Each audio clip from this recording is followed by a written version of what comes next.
ये हेलो देखिए सर। हाँ, हाँ। देखिए आपका ये सर्वर स्टार्ट हो गया।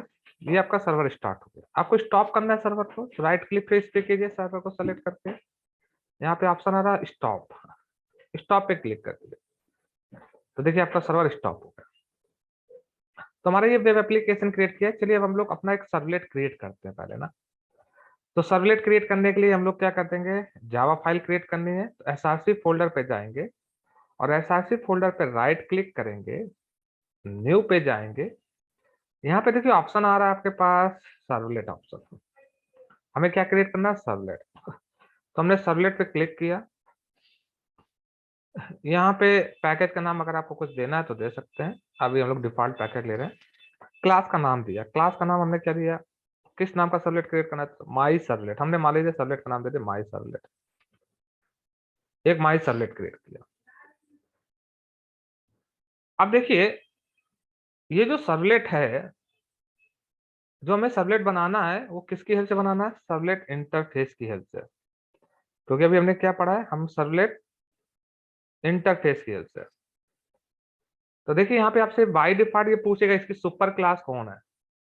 तो यहाँ पे बाय डिफॉल्ट क्या लिख के आ रहा है, javax dot servlet dot HTTP dot HTTP servlet. मतलब बाय डिफॉल्ट ये एचटीटीपी सर्वलेट क्रिएट करता है।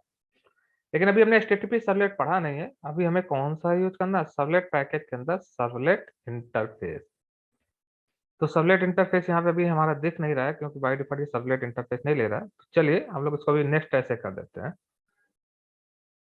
तो या इसकी सब क्लास हटा के देखते हैं, हटा देते हैं और नेक्स्ट कर देते हैं। अभी इसकी कोई भी सब क्लास नहीं है, हम बिल्कुल स्क्रैच से बनाते हैं।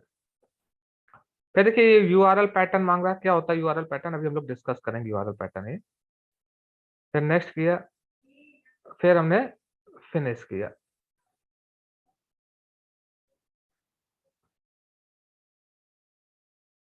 अब देखिए जैसे आपने ये क्रिएट किया तो यहाँ एरर आ रही है। क्यों एरर आ रही है, क्योंकि ये देखिए ना सर्वलेट इंटरफेस को पहचाने नहीं पा रहा है, व्हाट इज द सर्वलेट। क्यों, क्योंकि देखिए यहाँ पे प्रोजेक्ट किया गया लेकिन इस प्रोजेक्ट में हमने सर्वलेट एपीआई नहीं कॉन्फ़िगर कहीं किया। हमें क्या करना है, सर्वलेट एपीआई चाहिए ना। सर्वलेट को डेवलप करने के लिए सर्वलेट एपीआई चाहिए, सर्वलेट जार फाइल चाहिए। तो हमें अपने इस प्रोजेक्ट में सर्वलेट की जार फाइल को ऐड करना होगा। अब सर्वलेट की जार फाइल को कैसे ऐड करेंगे, चलिए तो देखते हैं हम लोग how to add servlet jar file. तो पहले समझ में आया, हमने सर्वलेट तो क्रिएट किया लेकिन यहाँ पे क्या आ रहा है, एरर आ रही। क्यों, क्योंकि यहाँ पे वो नहीं पहचानता व्हाट इज द सर्वलेट। ये कौन सा इंटरफेस है, ये इंटरफेस डिफाइन तो है नहीं। तो ये इंटरफेस डिफाइन है तो इसको हम लोग कैसे यूज कर सकते हैं। तो हमें क्या करना होगा, सर्वलेट जार फाइल ऐड करनी होगी जहाँ पे सर्वलेट इंटरफेस डिफाइन वगैरह सर्वलेट एपीआई डिफाइन है। कैसे ऐड करेंगे, अपने प्रोजेक्ट को सेलेक्ट करेंगे, उस पर राइट क्लिक करेंगे। यहाँ पे एक ऑप्शन आता है बिल्ड पाथ। बिल्ड पाथ पे कॉन्फ़िगर बिल्ड पाथ पे क्लिक करेंगे। हाँ फिर यहाँ पे देखिए लाइब्रेरीज ऑप्शन आएगा। तो लाइब्रेरी टैब पे क्लिक करेंगे। लाइब्रेरी टैब पे क्लिक करने के बाद देखिए ऐड एक्सटर्नल जार आ रहे हैं ना, इस पे क्लिक करेंगे। अब हमें अपनी एक्सटर्नल जार फाइल को ऐड करना है। तो सर्वलेट जार फाइल कहाँ मिलेगी, टॉमकैट फोल्डर में मिलेगी ना। तो हम अपने टॉमकैट फोल्डर पे जाते हैं, वहां पे लिप फोल्डर था ना। लिप फोल्डर क्या कंटेन करता है, सारी जार फाइल। तो हमें कौन कौन सी हमें जार फाइल चाहिए, सर्वलेट एपीआई चाहिए। तो सर्वलेट एपीआई यहाँ से सेलेक्ट किया और ओपन कर दिया। ये देखिए हमने जार फाइल ऐड कर दी किसकी, सर्वलेट की। उसके बाद अप्लाई करेंगे और अप्लाई एंड क्लोज कर देंगे। देखिए जैसे जार फाइल ऐड की, अब देखिए जार फाइल कहाँ पे गई, देखिए ये प्रोजेक्ट है, वेब आइनअप फोल्डर को ओपन कीजिए। यहाँ देखिए लाइव सॉरी अभी रेफरेंस, ये आपकी लाइब्रेरीज है, ये रेफरेंस लाइब्रेरीज आ गई। ये देखिए सर्वलेट जार फाइल ऐड हो गई। अब देखिए जो एरर आ रही थी वो चले गई ना, क्योंकि अब आपको सर्वलेट जार फाइल आपने ऐड कर दी। अब ये सर्वलेट इंटरफेस कहाँ पे प्रेजेंट है, जार फाइल में प्रेजेंट है, अब उसको रीड कर पा रहा है।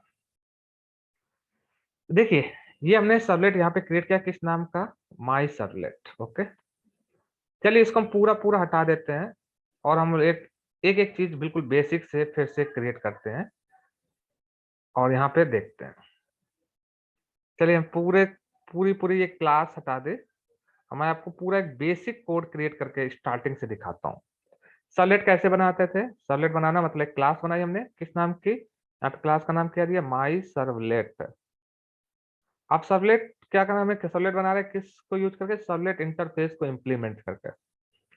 तो यहाँ पे हमने इम्प्लीमेंट्स कीवर्ड यूज किया। इम्प्लीमेंट्स किसको इम्प्लीमेंट करना? Servlet interface. Servlet interface. जैसे सर्वलेट इंटरफेस को इम्प्लीमेंट करेंगे तो हमें क्या करना होगा? हमें सर्वलेट इंटरफेस को इम्प्लीमेंट करेंगे जैसे ही, वैसे ही हमें 5 मेथड ओवरराइड करने होंगे। कौन कौन से? init method, service method, destroy method, gate servlet config and gate servlet info. चलिए हमने ऐड अनइम्प्लीमेंटेड पे क्लिक किया। यहाँ देखिए 5 के 5 मेथड हमारे क्या हो गए? ओवरराइड हो गए, हमने इम्प्लीमेंट कर ओवरराइड दिया। हो गई। देखिए 5 मेथड, ये हमारा सर्वलेट है। अब देखिए एक चीज बहुत ध्यान से, इनिट मेथड, हर एक मेथड का यूज जरा समझते हैं। यहाँ पे देखिए, सबसे यहाँ पे देखिए इनिट मेथड, आपका ये इनिट मेथड है, तो हम इसको ऊपर थोड़ा सा डिफाइन कर लेते हैं। ये इनिट मेथड, ये इनिट मेथड है, और ये फिर उसके बाद हम लोग, ये आपका सर्विस मेथड है, और ये आपका डिस्ट्रॉय मेथड है। फिर लास्ट दो मेथड कौन है? गेट सर्वलेट कॉन्फिग और गेट सर्वलेट इन्फो। चलिए हम लोग ये मेथड यहाँ पे रखते हैं। Init method, servlet, service method और डिस्ट्रॉय मेथड। चलिए हम लोग इसी सर्वलेट, ये क्लास एक तरह, और इस क्लास में हम अब एक सर्वलेट का कंस्ट्रक्टर बनाते हैं। तो क्लास का कंस्ट्रक्टर बनाते हैं, तो माई सर्वलेट कंस्ट्रक्टर बनाए। ओके, अब इसके अंदर हम लोग कुछ नहीं, कोड लिखते हैं सिंपल सिंपल पहले, और देखते हैं कौन कब एग्जीक्यूट होता है। ये हमने लिखा, देखिए system dot out dot println हम लोग यहाँ पे लिखते हैं, हम कंसोल पे भी प्रिंट करा रहे हैं। हमने लिखा सर्वलेट, सॉरी, माई सर्वलेट कंस्ट्रक्टर। हमने क्या लिखा? माई सर्वलेट, और यहाँ पे हमने लिखा कंस्ट्रक्टर। एक स्टेटमेंट सिंपल प्रिंट किया। ये स्टेटमेंट हम सब इसलिए देख रहे हैं कि कब कौन एग्जीक्यूट होगा। देखिए इनिट मेथड, इनिट मेथड के अंदर हमने कोड लिखा। क्या लिखा इनिट मेथड के अंदर? अभी हमने इनिट मेथड के अंदर लिखा my servlet init. Init service method के अंदर हमने, अभी हमने सर्विस मेथड के अंदर सिर्फ क्या प्रिंट किया है? कंसोल पे स्टेटमेंट प्रिंट करा रहे हैं, माई सर्वलेट सर्विस, ये सर्विस मेथड है। और इसी तरह डिस्ट्रॉय मेथड के अंदर हमने भी कोड अभी क्या लिखा है? डिस्ट्रॉय। अब गेट सर्वलेट कॉन्फिग किस टाइप की वैल्यू रिटर्न करेगा? सर्वलेट कॉन्फिग, अभी इसको नल रिटर्न करा देते हैं। देखिए ये दोनों method non life cycle method हम लोग डिस्कस कर चुके हैं, तो इनका अभी हम लोग कोई यूज नहीं समझते हैं, कोई पर्पस ज्यादा है नहीं भी। पहले हम लोग लाइफ साइकिल मेथड समझते हैं। लाइफ साइकिल मेथड क्या होते हैं? जो ऑटोमेटिक इन्वोक होते हैं एनी स्पेसिफिक इवेंट, है ना। ये कंस्ट्रक्टर बनाया। चलिए हम लोग स्टैटिक ब्लॉक भी बना लेते हैं इसी के अंदर। स्टैटिक ब्लॉक, ये स्टैटिक ब्लॉक बनाया। स्टैटिक ब्लॉक कब एग्जीक्यूट होता है? वन टाइम, जब भी क्लास लोड होती है। तो हमने कहा माई सर्वलेट स्टैटिक ब्लॉक, माई सर्वलेट कॉलन स्टैटिक ब्लॉक। अब ये सर्वलेट बना दिया हमने, देखिए अब हमें सर्वलेट को रन करना है, तो रन कैसे करेंगे? अब इसको रन करने के लिए हमें क्या करना होगा? इसको कॉन्फ़िगर करना होगा।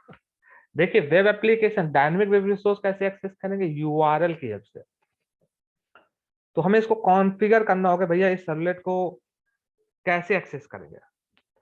इसको कॉन्फ़िगर करने के लिए हम लोग जाते हैं वेब कंटेंट फोल्डर के अंदर। वेब एनएफ फोल्डर होता है, इसके अंदर वेब डॉट एक्सएमएल फाइल होता है, ये आपकी डिप्लॉयमेंट डिस्क्रिप्टर फाइल होती है। इस फाइल के अंदर हम लोग कॉन्फ़िगर करेंगे कि ये सर्वलेट कब एक्सेस कर पाओगे। कौन सा सर्वलेट? माई सर्वलेट। इस सर्वलेट के लिए क्या यूआरएल पैटर्न होगा। देखो सर्वलेट को कॉन्फ़िगर करना होगा। सर्वलेट क्रिएट करने के बाद हम लोग सर्वलेट को कॉन्फ़िगर करेंगे। कहाँ पे कॉन्फ़िगर करेंगे? हम लोग कॉन्फ़िगर करेंगे वेब डॉट एक्सएमएल फाइल में। कैसे कॉन्फ़िगर करेंगे जरा समझते हैं। कॉन्फ़िगर करने के लिए हमारे पास यहाँ पे एक टैग होता है सर्वलेट टैग। सर्वलेट टैग के अंदर हम लोग सर्वलेट को कॉन्फ़िगर करेंगे, और इसमें पहले दो चीजें बताएंगे। सर्वलेट नेम, नेम यहाँ कोई भी नेम दे सकते हैं, निक नेम। अगर आप ये देखिए इस क्लास का जो ओरिजिनल नाम है वो माई सर्वलेट है।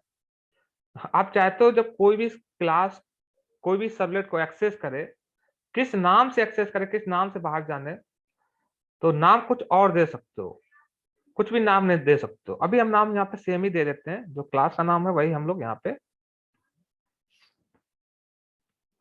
किसका नाम दे दिया, सर्वलेट का नाम दे दिया। फिर सर्वलेट नेम के बाद सर्वलेट क्लास, दूसरा टैग यूज करेंगे servlet class. Servlet class tag में हम सर्वलेट क्लास का नाम स्पेसिफाई करेंगे। देखिए हमारी सर्वलेट क्लास का नाम क्या है, माई सर्वलेट, माई सर्वलेट, जो भी क्लास का नाम है। इस क्लास के लिए अगर कोई निक नेम देना है तो आप यहाँ दे सकते हो सर्वलेट नेम के अंदर, लेकिन सर्वलेट क्लास का जो नाम है वो हमारा क्या है, जो सर्वलेट क्लास का नाम होगा वो आप क्या दोगे, ओरिजिनल नाम यहाँ पे आप दोगे। Clear? Just 1 minute.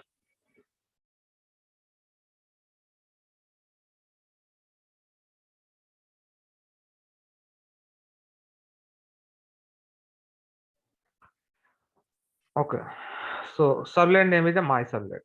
Now, then once you configure the servlet, now you need to map the servlet. अब आपको मैप करना होगा। मैपिंग करने के लिए हम लोग टैग यहाँ पे यूज करते हैं सर्वलेट मैपिंग। अब मैपिंग के अंदर देखिए किस सर्वलेट को मैप करना है, इसके अंदर दो टैग यूज करेंगे, एक तो सर्वलेट नेम, देखिए यहाँ पे वही नाम देंगे जो यहाँ पे दिया है। इस सर्वलेट को हमें मैप करना है, इस सर्वलेट को कोई यूजर एक्सेस करेगा तो किस यूआरएल पैटर्न से एक्सेस करेगा। देखिए माई सर्वलेट को एक्सेस करना है तो सर्वलेट नेम तो ये है, आप इसको एक्सेस करने के लिए दूसरा टैग यूज करें यूआरएल पैटर्न। यूआरएल पैटर्न मतलब इस सर्वलेट को एक्सेस करने के लिए कौन सा यूआरएल पैटर्न फॉलो करेंगे। यूआरएल पैटर्न क्या होता है, चलिए हम लोग पहले ये समझ लेते हैं यूआरएल पैटर्न्स का मतलब क्या होता है। देखिए जैसे आप कोई सर्वलेट बनाते हो, सर्वलेट बनाने के बाद आप उसे क्या करते हो, कॉन्फ़िगर करते हो। किस फाइल में, डिप्लॉयमेंट फाइल में। डिप्लॉयमेंट फाइल का नाम क्या है, web dot XML file. In this web dot XML file में हम लोग सर्वलेट कंपोनेंट को कॉन्फ़िगरेशन करने के लिए तीन चीजें मिनिमम पता होनी चाहिए। एक तो servlet logical name, logical name मतलब जो भी सर्वलेट बनाए उसका कोई भी लॉजिकल नेम आपको देना है, मतलब आउटसाइडर जो भी उसे एक्सेस करेगा उस सर्वलेट को ओरिजिनल क्लास नेम से नहीं जानेगा, उसका कोई लॉजिकल नेम देंगे। दूसरी चीज पता होनी चाहिए fully qualified servlet class name, और थर्ड चीज पता होनी चाहिए यूआरएल पैटर्न। तो जब भी हम सर्वलेट को कॉन्फ़िगर करते हैं तो तीन चीजें पता होनी चाहिए, सर्वलेट का लॉजिकल नेम, तो सर्वलेट टैग के अंदर हम लोग दो टैग यूज करेंगे, सर्वलेट नेम जहां पे उसका लॉजिकल नेम देंगे। ये देखिए यहाँ पे सर्वलेट का लॉजिकल नेम क्या दिया है, डेट सर्वलेट, एक हमने डेट सर्वलेट क्रिएट किया है। फिर सर्वलेट क्लास में फुली क्वालिफाइड क्लास का नाम देंगे, फुली क्वालिफाइड मतलब जिस पैकेज के अंदर अवेलेबल है उस पूरे पैकेज का नाम। Com dot anti dot servlet package के अंदर हमने डेट सर्वलेट बनाया। फिर मैपिंग टैग यूज करेंगे, मैपिंग टैग में दो वही सर्वलेट नेम वही जो लॉजिकल नेम यहाँ पे यूज किया वही। फिर यूआरएल पैटर्न, यूआरएल पैटर्न का मतलब इस माई डेट सर्वलेट को किस पैटर्न से एक्सेस कर सकते हो, स्लैश टेस्ट वन। हमने लिखा स्लैश टेस्ट वन मतलब यूजर जब रिक्वेस्ट सेंड करेगा किस यूआरएल पैटर्न के लिए, टेस्ट वन के लिए, तो कौन सा सर्वलेट एग्जीक्यूट होगा, डेट सर्वलेट। डेट सर्वलेट तो लॉजिकल नेम है और डेट सर्वलेट के करस्पॉन्डिंग कौन सी करस्पॉन्डिंग क्लास है, डेट सर्वलेट, तो ये सर्वलेट एग्जीक्यूट हो जाएगा। तो देखिए यूआरएल पैटर्न की हेल्प से हम लोग क्या कर सकते हैं, यूआरएल पैटर्न की हेल्प से हम लोग किसी सर्वलेट को एक्सेस करेंगे। अब यूआरएल पैटर्न क्या दे सकते हो, किस तरह से दे सकते हो, देखिए यूआरएल पैटर्न आप तीन तरह से डिफाइन कर सकते हो। पहला तरीका होता है direct exact match, exact match method, directory match method और एक्सटेंशन मैच मेथड।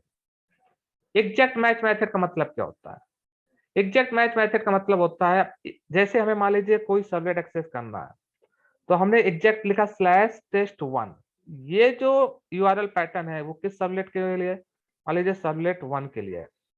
मतलब इस यूआरएल पैटर्न से सिर्फ इस यूआरएल पैटर्न से सिर्फ आप कौन सा सर्वलेट एक्सेस कर सकते हो, servlet one.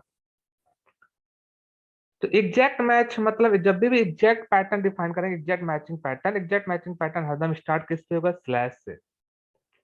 Container multiple word letter separated with slash symbol, can have special character but must be taken as the first character. Watch here, it's means जैसे हमने यूआरएल पैटर्न यहाँ पे डिफाइन किया है /abc/xyz, मतलब जब आप क्या लिखेंगे ब्राउजर पे http:/लोकल होस्ट क्या हो गया आपका सर्वर, फिर पोर्ट नंबर 8080 स्लैश, फिर रूट एप्लीकेशन का नाम, रूट एप्लीकेशन जो आपका रूट फोल्डर होगा स्लैश, इस रूट एप्लीकेशन के अंदर हमने रूट एप्लीकेशन के बाद देखिए क्या लिखेंगे /abc/xyz अगर लिखा है इसका मतलब /abc/xyz, इसका मतलब ये हमारा यूआरएल पैटर्न है। कौन सा XABCXYZ, इस यूआरएल पैटर्न के करस्पॉन्डिंग आप कोई सर्वलेट एक्सेस कर सकते हो, जिसको आपने इस यूआरएल पैटर्न के करस्पॉन्डिंग कॉन्फ़िगर किया होगा वो सर्वलेट एक्सेस कर सकते हो। तो देखिए कुछ भी आप यूआरएल पैटर्न, सबसे पहले जब भी आप वेब एप्लीकेशन रन करोगे तो आपका क्या आएगा देखिए http:/localhost colon port number slash फिर रूट फोल्डर का नाम, application folder name, context folder. अब इस एप्लीकेशन फोल्डर के अंदर कोई भी रिसोर्स एक्सेस करना है तो कैसे एक्सेस करोगे यूआरएल पैटर्न की वजह से। आप कुछ भी URL pattern exact match URL pattern कैसे डिफाइन करोगे स्लैश और जो भी यूआरएल आपने कैसे कुछ भी यूआरएल दिया /abc/xyz, ये भी वैलिड है। जैसे हमने दिया है यहाँ पे देखिए, यहाँ पे हमने लिखा है मान लीजिए पहले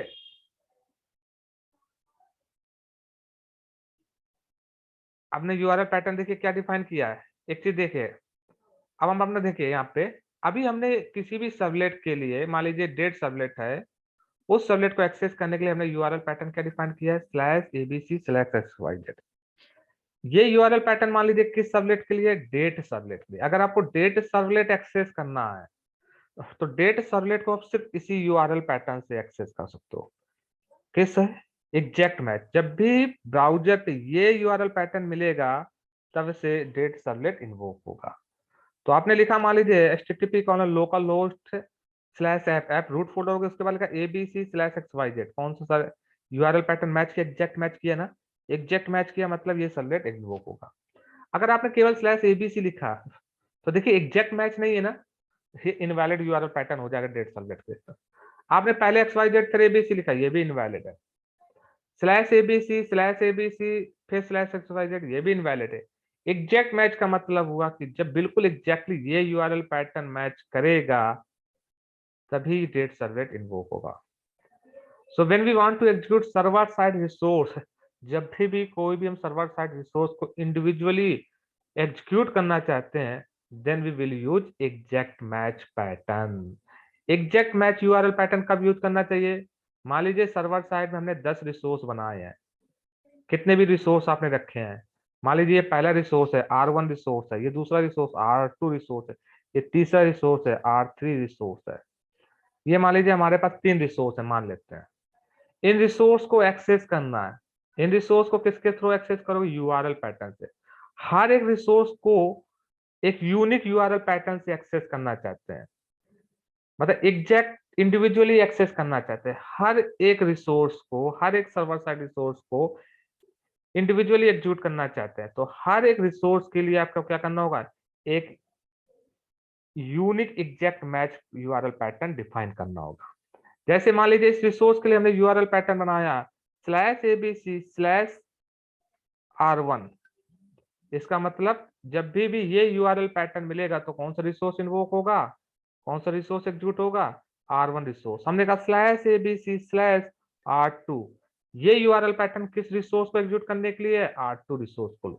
अगर ये यूआरएल पैटर्न हमने लिखा /abc/r3, मतलब ये यूआरएल पैटर्न किस रिसोर्स को एग्जीक्यूट करने के लिए, R3 रिसोर्स पे। मतलब हर एक रिसोर्स को इंडिविजुअली अगर आपको एग्जीक्यूट करना है तो हर एक रिसोर्स को, हर एक वेब रिसोर्स को एक एग्जैक्ट मैच यूआरएल पैटर्न से मैच करना होगा। ये एग्जैक्ट यूआरएल पैटर्न सिर्फ किस रिसोर्स को एग्जीक्यूट करेगा, R1 रिसोर्स को। ये यूआरएल पैटर्न सिर्फ किस रिसोर्स को एग्जीक्यूट करेगा, सिर्फ R2 को। ये यूआरएल पैटर्न सिर्फ R3 को। इसे बोलते exact match URL pattern method. दूसरा तरीका होता है directory URL pattern. Directory URL pattern देखिए एग्जैक्ट मैच पैटर्न जब भी आप डिफाइन करोगे तो हरदम स्टार्ट किससे होगा, बैक स्लैश से। Directory match pattern directory match pattern जो होगा, अगर आप डिफाइन करो, स्टार्ट तो स्लैश से होगा, लेकिन एंड्स विथ स्टार होना चाहिए। जैसे हमने लिखा स्लैश एबीसी, इसका मतलब ये कैसा यूआरएल पैटर्न है? एग्जैक्ट मैच यूआरएल पैटर्न है। मतलब जब ये यूआरएल पैटर्न मिलेगा तो ही इससे रिलेटेड जो भी रिसोर्स बाइंड होगा वही एग्जीक्यूट होगा। अगर आपने स्लैश एस्ट्रिक लिखा, इसका मतलब क्या हुआ, जरा समझते हैं हम लोग। ध्यान रखिएगा, डायरेक्टरी यूआरएल पैटर्न स्टार्ट किससे होना चाहिए? स्लैश से, लेकिन एंड किससे होना चाहिए? स्टार से। इसका मतलब क्या हुआ, देखिए जैसे हमने एक यूआरएल पैटर्न डिफाइन किया, slash X Y slash X slash Y slash asterisk लगा दिया। एस्ट्रिक का मतलब एनी टाइप, कुछ भी हो सकता है, एनी। अगर आपने यूआरएल बार पे लिखा स्लैश एक्स, जैसे आपने लिखा, देखिए आपने लिखा HTTP colon local host port number, फिर रूट एप्लीकेशन। रूट एप्लीकेशन के बाद देखिए यूआरएल पैटर्न हमने क्या डिफाइन किया है? Slash ABC slash X Y Z slash star.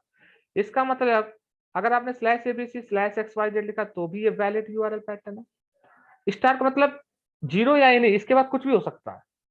उसके बाद अगर हमने लिखा slash ABC slash X Y Z, उसके बाद हमने कुछ भी लिखा slash X Y Z slash ABC, ये भी एक यूआरएल पैटर्न है।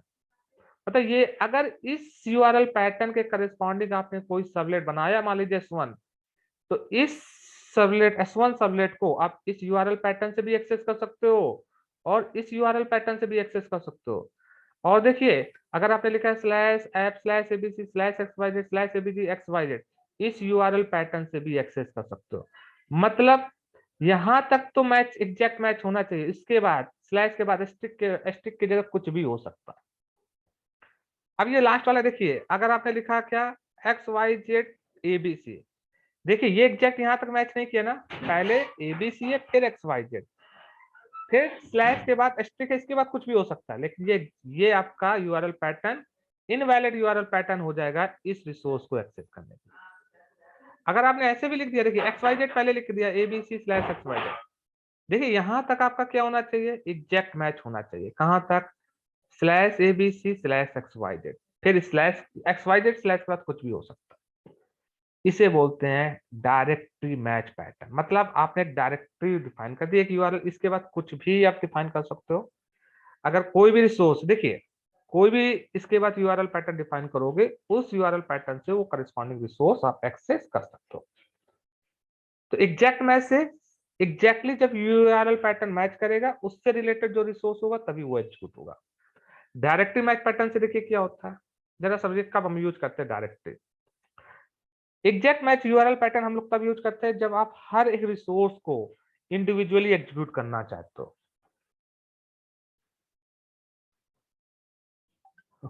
इसका मतलब कोई भी यूजर रिक्वेस्ट भेजे, अगर वो रिक्वेस्ट उस यूआरएल पैटर्न से मैच कर रही है तो ही वो रिसोर्स इन्वोक होगा, एग्जीक्यूट होगा, अदरवाइज नहीं।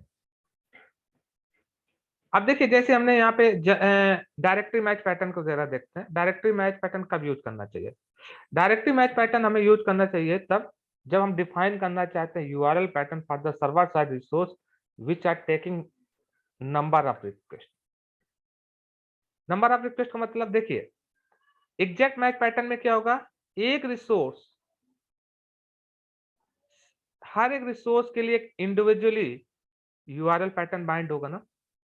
मतलब वो रिक्वेस्ट इस रिसोर्स को एक्सेस करना है, तो इस रिसोर्स को एक्सेस करने के लिए जब आपके पास यही यूआरएल पैटर्न मैच करेगा तो ही एग्जीक्यूट होगा। डायरेक्टरी मैच पैटर्न का भी यूज करना चाहिए। आप कोई भी रिक्वेस्ट सेंड करोगे किसी भी रिसोर्स के लिए, मतलब रिक्वेस्ट आप किसी भी रिसोर्स के लिए सेंड करोगे, लेकिन पहले क्या करेगा, ये आपका जो सबलेट है उस रिक्वेस्ट को एक्सेप्ट करेगा। आप इंडिविजुअली देखिए नहीं, कोई भी रिसोर्स कोई भी रिक्वेस्ट हो किसी भी रिसोर्स के लिए। जैसे देखिए यहाँ पे हमने डायरेक्टरी पैटर्न क्या दिया है, स्लैश ऑथेंटिकेशन स्लैश एस्ट्रिक। इसका मतलब अगर आपने रिक्वेस्ट सेंड की है, देखिए http colon double slash localhost slash, देखिए this is a root application app one, मान लीजिए रूट एप्लीकेशन स्लैश। आप देखिए यूआरएल पैटर्न में ऑथेंटिकेशन, ऑथेंटिकेशन के बाद मान लीजिए कोई भी यूआरएल आपने लिखा /S1, ये किसने रिक्वेस्ट सेंड की? S1। फिर कल किसी ने क्या किया, ये अब दूसरा किसी ने रिक्वेस्ट सेंड की, यूआरएल पैटर्न यहाँ क्या कर दिया है, /S2। अब देखिए कोई भी रिक्वेस्ट सेंड करेगा, चाहे इस यूआरएल पैटर्न से सेंड करो, चाहे इस यूआरएल पैटर्न से सेंड करो, इस रिक्वेस्ट को कौन सर्वलेट एग्जीक्यूट करेगा? Authentication filter. यहाँ पे एक सर्वलेट मान लो, ऑथेंटिकेशन सर्वलेट। इसके लिए यूआरएल पैटर्न हमने क्या डिफाइन किया है? /authentication/status। इसका मतलब ये इनमें से कोई भी ये रिक्वेस्ट आएगी, ये रिक्वेस्ट इसी वेब रिसोर्स को इन्वोक करेगा। मान लीजिए हमने वैलिडेशन फिल्टर बनाया है, अगर वैलिडेशन फिल्टर मतलब वैलिडेशन सर्वलेट बनाया हुआ है, कोई भी रिक्वेस्ट सेंड करे, हमने इसके लिए यूआरएल पैटर्न क्या लिखा है? /val/string। मतलब ऐसी कोई भी रिक्वेस्ट आएगी /localhost पोर्ट नंबर 8080/val/ मान लीजिए किसने V1 ने भेजा, ये रिक्वेस्ट V1 ने भेजी /val, तो भी कौन सर्वलेट यूज कर एक्सेप्ट करेगा? कौन सा रिसोर्स इन्वोक होगा? Validation servlet. अगर /val/v2 सेंड की, तो भी कौन सा रिसोर्स एग्जीक्यूट होगा? Same validation. मतलब देखिए डायरेक्टरी मैच पैटर्न हमें कब यूज करना चाहिए? जब different number of request same servlet को इन्वोक करना चाहते हैं, डिफरेंट यूआरएल पैटर्न से भी सेम रिसोर्स एग्जीक्यूट करना चाहते हो, तो हमें कौन सा पैटर्न डिफाइन करना चाहिए? Directory match pattern.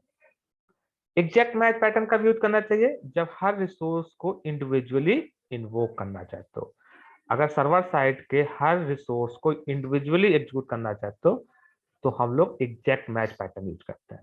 Directory match pattern मतलब मल्टीपल रिक्वेस्ट आप डिफरेंट यूआरएल पैटर्न से, लेकिन सेम रिसोर्स क्या हो रहा है? इन्वोक हो रहा है, उसे बोलते हैं directory match pattern. Exact match pattern हरदम स्टार्ट किससे होना चाहिए? / से। और डायरेक्टरी मैच पैटर्न स्टार्ट तो / से होना चाहिए, लेकिन एंड किससे होना चाहिए? * से होना चाहिए। This is the directory match pattern.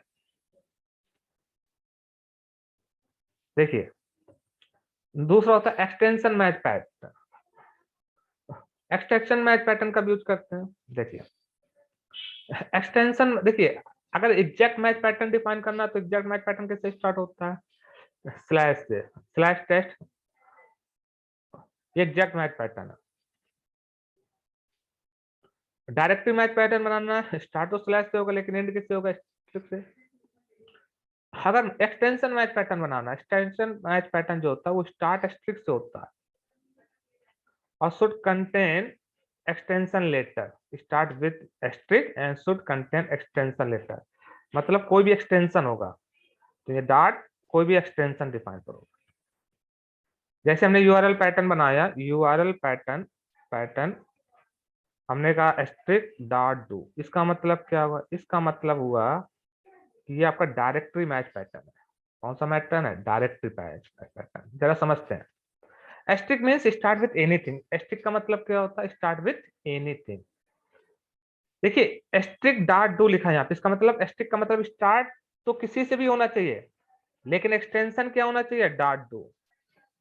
अगर क्लाइंट साइड पे हमने यूआरएल ये लिखा है http://8080/app this the root folder पे लिखा /login.do, ये एक वैलिड यूआरएल पैटर्न है ना।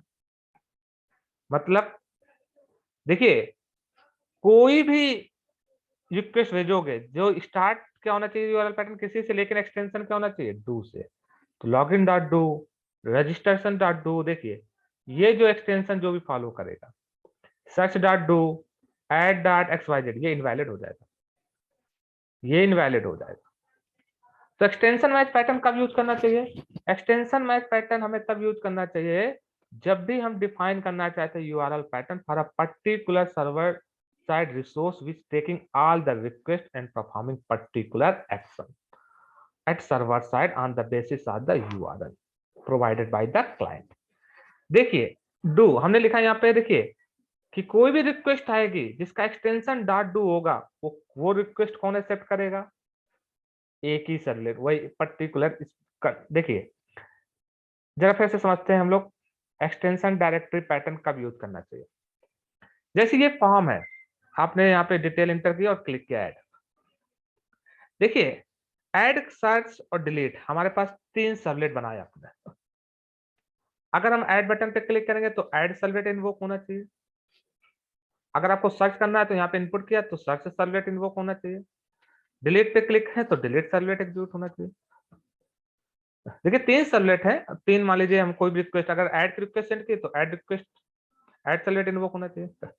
लेकिन ये रिक्वेस्ट ऐड या सर्च या डिलीट में जाने से पहले हम चाहते हैं कि कोई भी रिक्वेस्ट आप ऐड या डिलीट या सर्च से रिलेटेड भेजें, पहले रिक्वेस्ट किसको जाए, एक हमने सर्वलेट और लगाया कंट्रोलर सर्वलेट।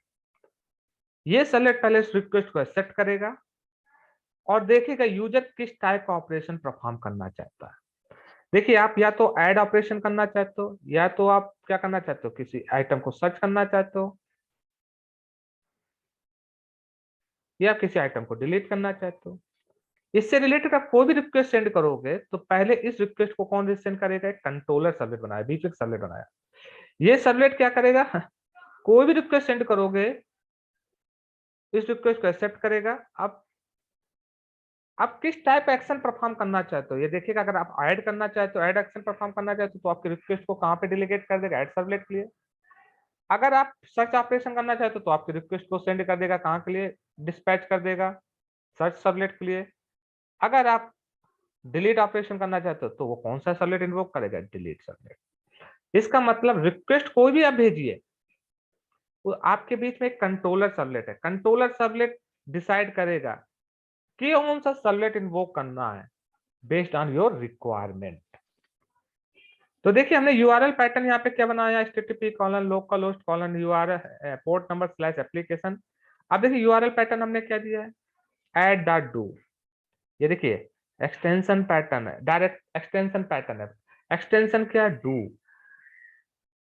इसमें कोई भी एक्सटेंशन, जिसका भी एक्सटेंशन डॉट डू होगा, मतलब जिसका एक्सटेंशन क्या होगा, एक्सटेंशन हमने क्या डिफाइन किया, एस्ट्रिक डॉट डू। इस यूआरएल पैटर्न को किससे कॉन्फ़िगर किया है, कंट्रोलर सर्वलेट से।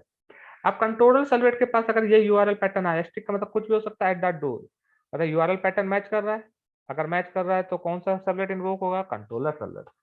कंट्रोलर सर्वलेट यहाँ से एक्शन देखेगा। देखिए एस्ट्रिक की जगह क्या लिखा है, ऐड। इसका मतलब आप कौन सा सर्वलेट इन्वोक करना चाहते हो, ऐड। ये ऐड सर्वलेट को इन्वोक करेगा।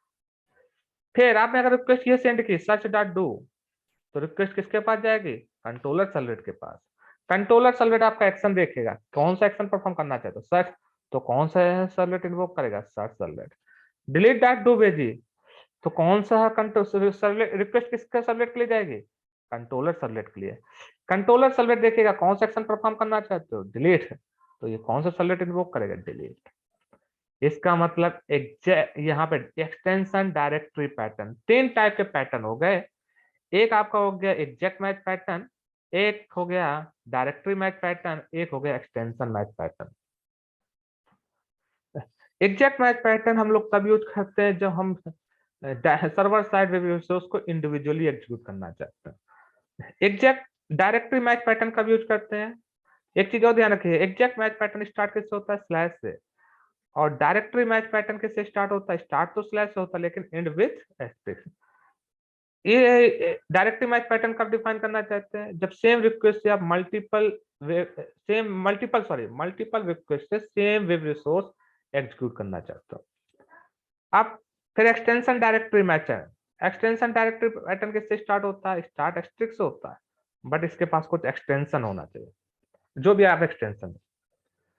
तो अब हम लोग एक्सटेंशन डायरेक्टरी पैटर्न कब डिफाइन करते हैं, एक्सटेंशन डायरेक्टरी पैटर्न हम लोग तब डिफाइन करते हैं जब भी आपको particular server side resource is taking all the request and performing particular action at server side on the basis of the URL pattern provided by the client. So in general, we will use extension match method to define URL pattern for a particular server side resource, which taking all the request and performing particular action at server side on the basis of the URL pattern provided by the client. अब यहाँ पे देखिए, आप controller servlet जो भी request send करोगे controller servlet accept करेगा, और जो भी यूआरएल पैटर्न में आपने अपनी रिक्वायरमेंट बताई होगी उस रिक्वायरमेंट के अकॉर्डिंग करस्पॉन्डिंग सर्वलेट एग्जीक्यूट करेगा। तो ये आपका क्या होता है, यूआरएल पैटर्न डिफाइन करने का तरीका। चलिए वापस आते हैं, हमने अपना सर्वलेट बनाया था। अब इस सर्वलेट पे हम अपना यूआरएल पैटर्न, देखिए क्या यूआरएल पैटर्न कुछ भी दे सकते हो। हमने मान लीजिए टेस्ट दे दिया, क्या स्लैश टेस्ट। अगर स्लैश टेस्ट यूआरएल पैटर्न आएगा तो कौन सा सर्वलेट इन्वोक होगा, माई सर्वलेट। इस सर्वलेट के करस्पॉन्डिंग कौन सी क्लास है, माई सर्वलेट क्लास। चलिए इस एप्लीकेशन को हम लोग रन करते हैं, तो रन कैसे करेंगे, इस एप्ली अपने प्रोजेक्ट को सेलेक्ट करेंगे, रन एस पे जाएंगे, और यहाँ पे देखिए ऑप्शन है रन ऑन सर्वर। कहाँ पे रन करेंगे, रन ऑन सर्वर पे।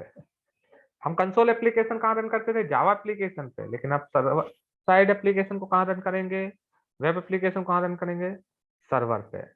यहाँ पे सर्वर आया हमारा, नेक्स्ट किया और फिनिश किया। अब जरा देखिए हमारा सर्वर रन हो, ये देखिए। अब यहाँ पे देख सकते हो ये एक ब्राउजर ओपन कर देगा। ये देखिए ये हमारा यूआरएल पैटर्न है ना, http colon local host, port number क्या 80801, प्रोजेक्ट नेम क्या, रूट फोल्डर नेम क्या, my first web app slash. अब किस रिसोर्स को एक्सेस करना, देखिए स्लैश के अंदर हम लोग यहाँ पे लिखेंगे रिसोर्स स्लैश, क्या यूआरएल पैटर्न दिया जाए, टेस्ट। अगर यूआरएल पैटर्न टेस्ट मिल रहा है, अगर यूआरएल पैटर्न टेस्ट मिल रहा है, देखिए कौन सा रिसोर्स एग्जीक्यूट होना चाहिए। यहाँ पे देखिए एरर आ गए, क्या एरर आई, error instance servlet class my servlet. Error को देखते हैं, root cast illegal default member of.